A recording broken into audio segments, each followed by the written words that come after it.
Bonjour à tous.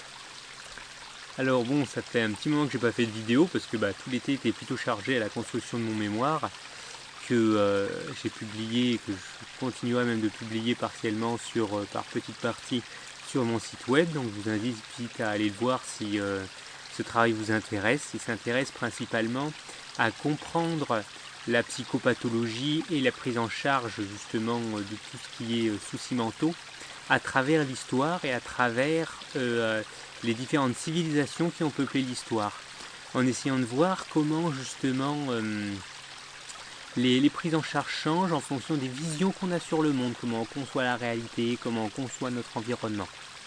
Voilà, la première partie là au niveau de toute la vision occidentale a été publiée, donc je vous invite à aller la voir et je la mettrai en description dans la vidéo. Et sinon là, le sujet d'aujourd'hui, c'est l'inconscient.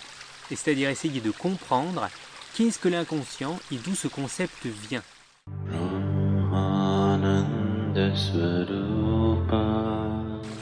Alors pour commencer, il faut comprendre que l'inconscient, la définition la plus courte en tout cas que j'ai pu trouver, c'est celle de Lacan, qui est l'inconscient c'est l'autre.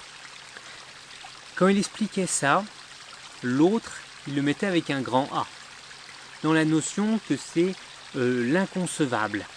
C'est tout ce qui est autre que sa conception qu'on a des choses.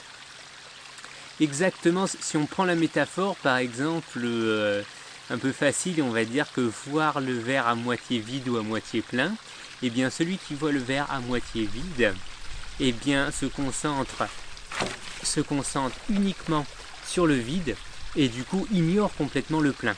Et vice-versa avec celui qui voit le verre à moitié plein. Du coup, un positivisme exacerbé ou un négativisme exacerbé amène à l'inconscience le fait d'ignorer une partie de la réalité.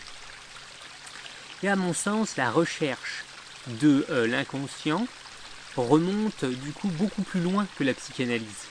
Car dans cette compréhension des choses-là, on voit que l'inconscient et tout ce qui est ignoré dans notre vie, tout ce qui est consciemment mis de côté par choix culturel, familial, personnel, tout dépend de notre chemin de vie. Et ce qu'il faut comprendre, je pense, c'est aussi le côté que l'inconscient, c'est ce qui n'est pas compris par le corps. C'est-à-dire que tout le courant, par exemple, de la psychodynamique, qui va s'émanciper de la psychanalyse avec William Reich, qui va beaucoup se concentrer au niveau du corps, de la construction corporelle, de la posture corporelle et de la notion de carapace. Donc William Reich avait la notion, par exemple, que toutes nos peurs ou nos contraintes qu'on s'impose créent une disposition du corps et qui va rigidifier certaines parties. Tout ça va nous créer une sorte de carapace qui va nous bloquer dans notre chemin évolutif de vie. Et qu'en rentrant à l'intérieur de cette carapace, on trouve l'orgone, donc c'était l'essence de vie qui anime l'être humain et le vivant en général, et permet de casser cette carapace pour retrouver une bonne mobilité dans la vie.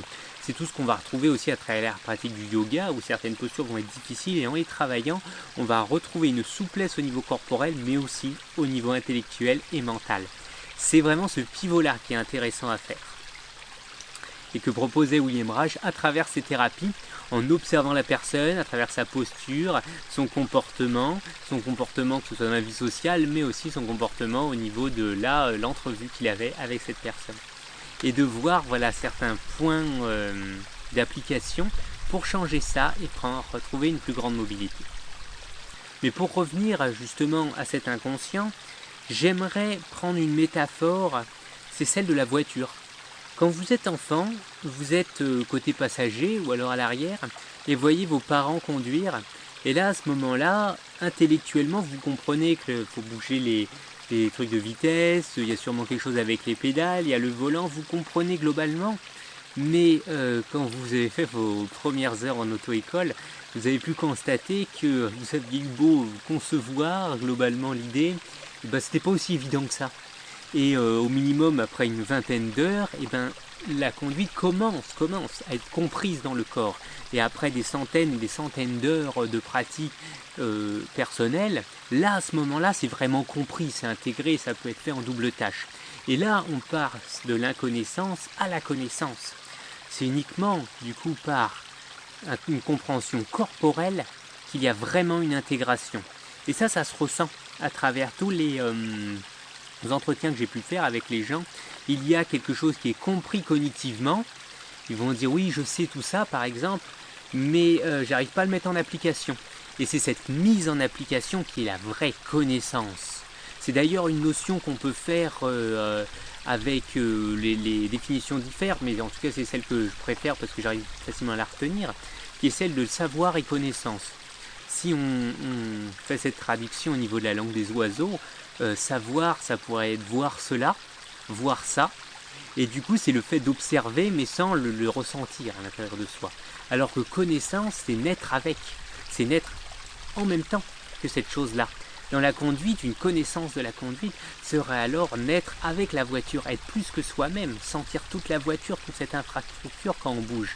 C'est quand on fait un créneau, par exemple, concevoir la taille de cette voiture et être comme si on n'était pas que nous à l'intérieur d'un bloc, mais être ce bloc pour pouvoir se permettre de se déplacer au mieux. Alors que celui qui sait, on va dire, la taille sans vraiment la ressentir, bah là c'est un créneau super difficile. Vous l'avez sûrement vécu des milliers de fois, et moi de même et encore maintenant.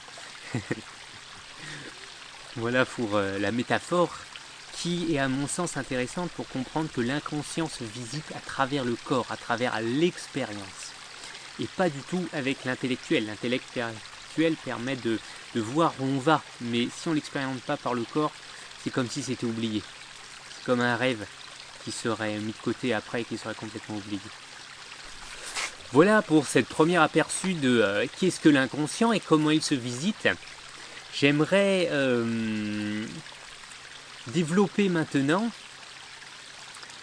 le concept justement que Carl Gustav Jung va développer au courant de toute sa vie, donc c'est-à-dire qu'il est mort en 1961 et du coup c'est tout le début du XXe siècle et qui va lancer absolument tout le courant New Age, qui va être la notion d'inconscient collectif, pour voir au-delà que son inconscient personnel, véhiculé par ses croyances et son vécu, c'est de voir que tout l'être humain a profondément une logique, un fonctionnement qui a parcouru les âges. Et ça, je vous invite à... je vais faire 3 vidéos sur ce concept de l'inconscient, et du coup, je vous propose de vous donner rendez-vous la semaine prochaine pour voir justement qu'est-ce que cet inconscient collectif et de parcourir cette notion un peu plus profondément.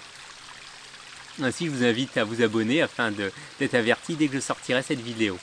En tout cas, merci de m'avoir écouté et bonne fin de journée à vous.